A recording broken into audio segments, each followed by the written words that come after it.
moved on. This is really an active military area right now. There's a lot of military coming and going, a lot of military vehicles, a lot of military deploying along here.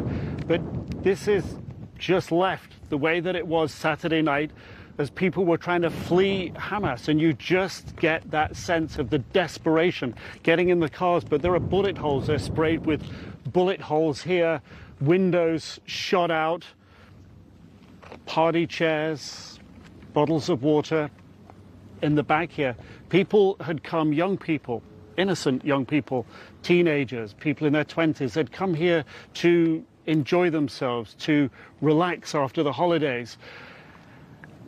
They heard that warning and they ran away, and they came here to try to get in their cars, and they were gunned down. The cars scattered here in the fields, doors open as people were trying to jump in and get away at the last minute, strewn across the road, belongings up here in the road. There's blood in the road here. But what I want to show you here, and Sarah, you mentioned this before about the shelters, the bomb shelters, these brightly painted concrete bunkers here for people to go hide in when there's danger close, when the rockets are coming. Okay, let's just pause. John, will you pan over there to Gaza? We're looking at Gaza, a large plume of smoke rising up from Gaza because, of course, we're hearing the fighter jets overhead.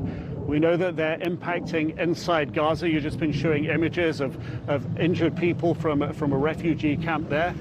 That looks like a very recent impact. I'm still hearing the jets. Just off to the right, another impact over there. The smoke's been rising from that one for quite a while. That other one we're looking at is very new. I'll talk about this bunker. So everyone's raced here. As many as could get away raced here to get in their cars, and some of them did what they would naturally do, what they're trained to do. If there's danger close, you go and get in one of these brightly painted shelters here. This is Jewish National Fund USA. They're brightly painted. People understand that this is where to go to get safe. But outside of here, smashed water bottles, broken shoes. And as I step inside here, you're overcome by the smell. And what is clear that happened here, people came in here to get shelter. There's gunshots and impacts all over the wall. I don't think we'll go in too far, John, if we just step out and let me describe what we're seeing, because it is a very horrific testimony to the absolute carnage, rampage, and utter brutality of Hamas, that people were hiding in there. And it's absolutely clear from the blood on the walls, the bullet holes in the walls, that they just went in there and shot these innocent people cowering and hiding away from them inside this concrete place of safety, this shelter.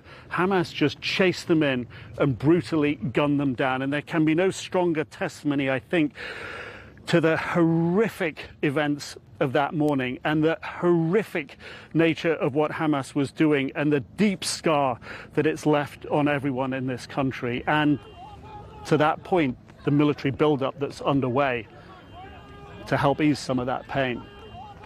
Nic Robertson, that was absolutely striking, showing us what happened inside of that shelter, because as anyone who has been